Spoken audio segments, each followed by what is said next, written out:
میں نے اسے تسلی دی اور کہا کہ میں کوشش کروں گا کہ یہ مسئلہ جلد از جلد حل ہو جائے۔ 3 روز بعد پاکستان جانے والی ڈاک میں نے نذیر کا خط اور قیصر سے ہونے والی بات چیت اور اس کے ارادوں کے متعلق تفصیل سے لکھا۔ پھر مجھے بعد میں جب تک نیپال میرا قیصر اور دوسرے سے رابطہ رہا تو ان سے معلوم ہوا کہ میرا خط پاکستان ڈاک پہنچنے کے بعد اس گروپ لیڈر کو واپس بلا لیا گیا اور حبیب کو گروپ لیڈر بنا دیا گیا اور انہوں نے سرائے بیرم خان میں ایک فلیٹ کرائے پر حاصل کروا شفٹ ہو گئے تھے۔ اس طرح میری کوششوں سے جو میں نے بھارت میں ایک گروپ تشکیل دیا تھا وہ بکھرنے سے بچ گیا۔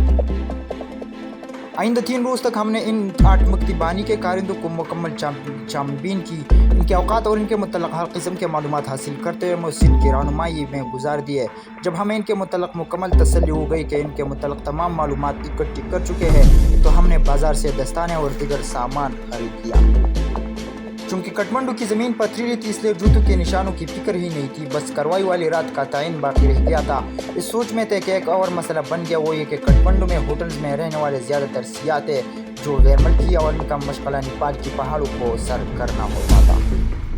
وہ صبح سویرے نکل جاتے اور شام کو واپس آتے تھے۔ اکثر ایسا ہوتا کہ نیپالی جرائم پیشہ لوگ ان سیاحوں کو لوٹ لیتے تھے، جس کی وجہ سے کٹمنڈو کے تھانوں میں کافی زیادہ FIR درج ہونے لگی۔ تو حکومت نے یوں کیا کہ ہوٹل میں واپسی لاسٹ رات 8 بجے کا ٹائم رکھا اور تمام ہوٹلز کو اطلاع دی گئی کہ وہ تمام ہوٹل میں رہنے والوں کی رپورٹ 8 بجے تک متعلقہ تھانے میں ہر روز جمع کروائے۔ اس طرح ہر جرائم پر کچھ قابو پا کیا، لیکن ہمارا مشن تو 9 بجے شروع ہونا تھا۔ اگر ہم رات کو اپنے ہوٹل میں نہ ہوتے تو صبح 8 قتلوں کے شک میں ہمیں گرفتار کر لیا جاتا۔ میرے 7 لڑکے بھی اس کیس میں پھنس جاتے۔ جب یہ مسئلہ سامنے آیا تو ہم نے عارضی طور پر مشن ملتوی کر دیا۔ میرا ہوٹل وسیع رقبہ پر پھیلا ہوا تھا اور 2 منزل تھا۔ میں اپنے کمرے کی عقبی کھڑکی کے ذریعے بآسانی اتر سکتا تھا اور باہر سے واپس آ کر چیکن ہو سکتا تھا۔ دوسرے دن میں نے قیصر سے مشورہ کیا، لہٰذا اگلے دن وہ بھی ہوٹل میں عارضی طور پر انٹر ہو گئے۔ اب مسئلہ یہ تھا کہ ہوٹل کی بجلی بند کی جائے کیونکہ لان میں نیلگو روشنی تھی جس سے گارڈز ہمیں کھڑکیوں سے اترتے ہوئے دیکھ سکتے تھے۔ اگر بجلی بند ہو جاتی تو گارڈ مین گیٹ کی طرف متوجہ ہو جاتے اور ہمیں نکل بھاگنے کا موقع مل جاتا۔ اب ہمیں ہوٹل کے مین سوئچ روم کی تلاش تھی جو جلد ہی مل گیا۔ قیصر ہوا ٹیلنے لگا، باقی تینوں اپنی پوزیشن میں کھڑے ہو گئے۔ میں نے ریسیپشن پر جا کر ان سے بروشر مانگ کر انہیں ادھر الجھا دیا۔ اچانک ایک لڑکے نے چلانا شروع کر دیا، اس نے قالین کے نیچے سام کو گھستے دیکھا ہے۔ سب ادھر متوجہ ہو گئے۔ اس دوران قیصر نے اپنی کارروائی مکمل کر لی اور ہمیں اشارہ کیا۔ ہم ایک ایک کر کے وہاں سے نکل گئے۔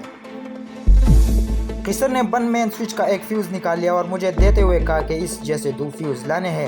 باقی لڑکے روم میں چلے گئے جبکہ میں اور قیصر بازار سے 1 گھنٹے میں 2 فیوز خرید لائے۔ اصلی فیوز قیصر نے مکمل طئی وہاں لگا دیا۔ اب ہم نے اپنے مشن کے باقی جزیات پر غور کیا۔ قیصر نے لائٹ آف کرنی تھی۔ قیصر نے کہا کہ اگر ہمیں گراؤنڈ فلور میں ایک کمرہ مل جائے تو ہمیں رسی والے جھنجٹ سے چھٹکارا مل سکتا ہے۔ لہٰذا اگلے دن محسن بریف کیس میں اپنے کپڑے ڈال کر آ گیا اور اس نے گراؤنڈ فلور پر کمرہ کرایہ پر لے لیا۔ ہم بازار گئے اور سب کے لیے خاکے اور کوٹ خرید لیے جو نیپالی پولیس پہنتی تھی۔ اب ہم ہر طرح سے مشن کے لیے تیار تھے اور ہم آج رات ہی مشن سر انجام دینا تھا۔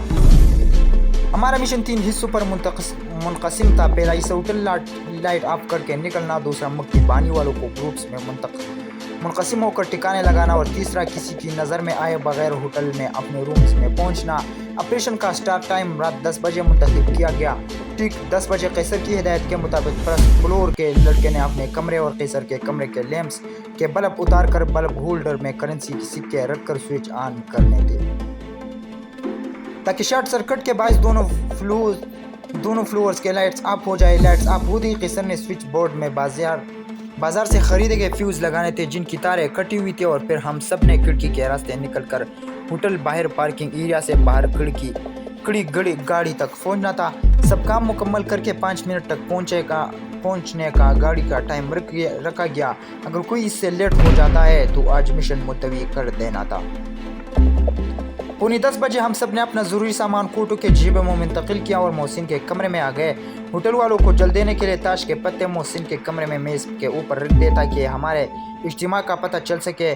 9:50 پر ایک لڑکا جس کی ڈیوٹی بلب نکال کر سیکھا رکھنا تھا اپنا کوٹ ہمارے پاس رکھ کر اوپر والی منزل پر گیا۔ ٹھیک 10 بجے بتیاں گل ہو گئے اور اس دوران قیصر نے اپنا کام مکمل کر دیا اور اوپر والا لڑکا بھی نیچے آ گیا۔ ہوٹل مکمل اندھیرے میں ڈوب گیا۔ اب ہم بغیر وقت ضائع کیے کھڑکی راستے باہر نکلے اور گاڑی تک پہنچ گئے۔ گاڑی میں لڑکے پیچھے اور محسن اور میں آگے بیٹھ گئے۔ मैं ड्राइव कर रहा था और मोहसिन मुझे गाइड कर रहा था। मतलूबा जगह पर पहुंचकर मैं रोड से हटकर हमने गाड़ी रुकी और हम सब एक गली में गुम हो गए। तकरीबन 1.5 घंटे बाद फैला ग्रू वापस आया और गाड़ी में बैठकर दूसरे टारगेट की तरफ रवाना हो गए। 1 मील चलने के बाद मोहसिन ने फिर गाड़ी रुकवाई और इस टारगेट को हट करने में भी तकरीबन 1.5 घंटा लगा। फिर तीसरे टारगेट की तरफ रवाना हो गए। तीसरा टारगेट शहर के दूसरी जानिब नेपाली आबादी के जोरमंट में एक बिल्डिंग की तीसरी मंजिल पर था। चूंकि थोड़ा मुश्किल टारगेट था इसलिए साथियों को कवर देने के लिए मैं बिल्डिंग के सीढ़ी के दरवाजे पर पिस्टल लेकर खड़ा हो गया। थोड़ी देर बाद दरवाजे खुलने और बंद होने की आवाज़ें आई और फिर मेरे साथी भागते हुए नीचे उतरे और गाड़ी में बैठे मोहसिन ने अब जल्दी होटल पहुंचूं। मैंने गाड़ी तेज चलाते हुए जब होटल के करीब पहुंचा तो देखा कि सब लाइट्स ऑन हो चुके हैं। मैंने वहीं से गाड़ी मोड़ी और सीधा शेर पंजाब होटल पहुंच गया। मुलाजिम सफाई वगैरह कर रहे थे। मैंने उनसे कहा कि सरदार जी को बुलाए। सरदार जी आ गए और मैंने कहा कि आज की रात आपके यहाँ बितानी है, इसलिए कुछ बंदोबस्त करे। इस वक्त और तो कुछ न हो सकता था। इसने टेबल जोड़कर इनके ऊपर चादरें बिछा दी। मैंने सरदार जी से कहा कि अपने मुलाजिमीन को सख्ती से हिदायत करे कि हमारे यहाँ आने की किसी से जिक्र न करे। सरदार जी ने एक्टिंग शुरू कर दी। काफ़ी देर एक्टिंग करने के बाद उसने मुलाजिमीन से कहा कि अगर आप में से किसी ने इनके मुतल्लक बताया कि ये लोग रात या बता कर गए हैं तो मेरी इज़्ज़त खाक में मिल जाएगी और मैं किसी को मुँह दिखाने के काबिल नहीं रहूँगा और फिर मैं तुम सबको कत्ल करके खुद भी आत्महत्या कर लूँगा। मुलाजिमीन ने जब अपने सरदार की हालत देखी तो उन्होंने कहा कि हम किसी से भी इस बात का जिक्र नहीं करेंगे बल्कि भूल जाएंगे कि ये लोग यहाँ आए थे। इसके बाद किसर में और सरदार जी बाहर आ गए। किसर ने बताया कि दस्ताने और चाकू गाड़ी के पिछली सीट के पीछे पड़े हुए हैं। मैंने किसर को अंदर भेजा और सरदार जी से कहा कि ऐसी जगह चले जा बहुत गहरी काई हो, कुछ सामान वहाँ फेंकना है। सरदार ने कहा कि आओ गाड़ी में बैठकर हम रवाना हो गए। सरदार ने पूछा तो मैंने कहा कि बाद में बताऊंगा। गहरी काई वाले एरिया में पहुंचकर मैंने सब चाकू एक बहुत बड़ी काई में फेंक दिए और वापस होटल आ गए। फिर सरदार से कहा कि आगे चलो, आगे आग जल गई तो मैं दस्ताने इसमें जला दिया और फिर सरदार को कहा कि गाड़ी अंदर बाहर से अच्छी तरह धुलवा दो। ये काम भी हो गया। लड़कों के कोटों में खून के धब्बे लगे हुए थे, उन्होंने वो भी धो दिए। सब काम से फिरागत के बाद चाय और केक खाए। तो इस दौरान सरदार ने फिर पूछा तो मैंने कहा कि सुबह अकेले में बताऊंगा। सुबह 4 बजे मैंने सरदार से कहा कि हमें अन्नपूर्णा होटल में छोड़ आए। इसने गाड़ी स्टार्ट की, हम सब इसमें बैठ गए और होटल के पीछे की तरफ हम सड़क पर उतर गए और मैंने सरदार को फिर तनबीह की कि इस बात का किसी को जिक्र न करना और न मुलाजिमीन करे। इस बात का इनको सख्ती से बता देना। हम सब सड़कों में उतर कर दीवार पलंग कर चुपते हुए मोहसिन के कमरे खिड़की के जरिए कमरे में दाखिल हो गए। लॉबी में खुलने वाला दरवाज़ा खोल कर देखा तो रिसेप्शन पर 2 मेंबर नींद में ऊँग रहे थे। कमरे के बैरून दरवाजे पर डो नॉट डिस्टर्ब का बोर्ड लटक रहा था। हमने मोहसिन के कमरे में ताश के पत्ते बखेर दिए और ऊंची आवाज़ में बातें करते हुए अपने कमरों की तरफ सीढ़ियाँ चढ़ने लगे। हमारी आवाज़ सुनकर रिसेप्शन जाग गए और उन्होंने गुड मॉर्निंग सर कहा और बोले सारी रात आपके कमरे की बत्ती जलती रही। तो मैंने कहा कि हम लोग ताश खेल रहे थे। मुस्कुराहटों के तबादले के साथ हम अपने अपने कमरों में चले गए। सारी रात जागने और मिशन के टेंशन की वजह से हम सब थके हुए थे। मैं तो कमरे में जाते ही कपड़ों बदले और गहरी नींद सो गया। यकीनन बाकियों का भी यही हाल होगा।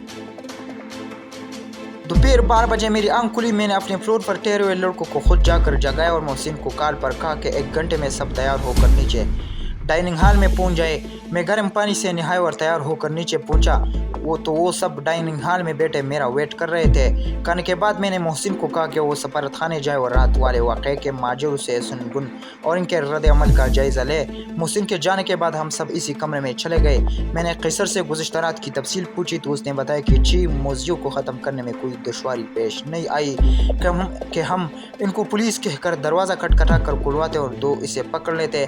बाकी 2 कमरों की तलाशी लेते, फिर इस गर्दन पर चाकू फेर देते और एहतियातन भी के एक वार इसके दिल पर करते ताकि बचने का कोई चांसेस ही न रहे। एक घर में दरवाज़ा खटखटाने पर दरवाज़ा खुला तो 2 ने उसे पकड़ लिया। अब इसको कत्ल करने की मोहसिन की बारी थी। मोहसिन आगे बढ़ा तो उसने मोहसिन के पहचान लिया और बोला क्या बात है। तो मोहसिन ने अपनी ककड़ी से इसका पेट चेक कर दिया और इसके जिस्म से इंतजार दिल गुर्दे हर चीज़ बाहर निकल गई। मोहसिन जुनून में आ चुका था। इसने इसकी गर्दन टांगे बाजू अलग कर दिए। मोहसिन के मुंह से जाग निकलने लगी। मोहसिन इसके जिस्म के टुकड़ों पर वार करता और साथ कहता जाता अभी अभी तो एक का बदला लिए, अभी बाकी 4 का बदला बाकी है। बड़ी मुश्किल से उसे हमने काबू किया और घर से बाहर निकल आए। आखिरी और 8वीं घर हमें ये दुश्वारी पेश आई कि लकड़ी की सीढ़ियाँ चलते हुए आवाज़ पैदा होने की वजह से चंद एक घर के मकीन जाग गए और उन्होंने हमें तेदाद और निफाली पुलिस के कोट पहने देखा तो अपने दरवाजे बंद कर लिए। या टारगेट वाले मकान के राइशी ने दरवाज़ा खोला और हमें देखकर पीछे भागा। हम उसे पकड़कर पीछे वाले कमरे में ले गए जो शायद उसके सोने का कमरा था। चूंकि इस घर में हम इकट्ठे साथों गए थे इसलिए इस ची ने इसे दबोचा कि इसके मुंह से आवाज़ तक न निकल सकी। या भी हमने मोहसिन को मौका दिया जिसने कुकड़ी के चन्नवार करके इसका काम तमाम कर दिया और गर्दन से जुदा कर दी। या मोहसिन को गुबार निकालने का मौका न दिया क्योंकि इसे बिल्डिंग का कोई भी राइशी पुलिस को फोन कर सकता था। लिहाजा हम काम निपटा कर नीचे आ गए। कैसर के बयान को मैंने मुख्तसर लिखा है वरना इसे तफसील बताने में 2 घंटे लगाए थे। इस दौरान मोहसिन भी वापस आ गया। इसने बताया कि आटू के कत्ल का सबको पता लग चुका है। सारे माजर बहुत मुश्ताइल है और सफारत खाने के बाहर नारेबाजी कर रहे हैं। सफारत खाने ने मदद के लिए पुलिस बुला ली है जिसने माजिर को सफारत खाने से बाहर निकाल कर सड़क की दूसरी तरफ दाएं बाएं धकेल दिया है। माजिर सफारत खाने की तरफ से तहफ़्फ़ुज़ न मिलने और बिला वजह यहाँ रुके रखे जाने पर नारेबाजी कर रहे हैं। तो दोस्तों आज के लिए यही काफ़ी है। मिलते हैं बहुत जल्द इंशाल्लाह अगले किस्से के साथ। अपने दोस्त असद को इजाज़त दीजिए। शुक्रिया, वस्सलाम।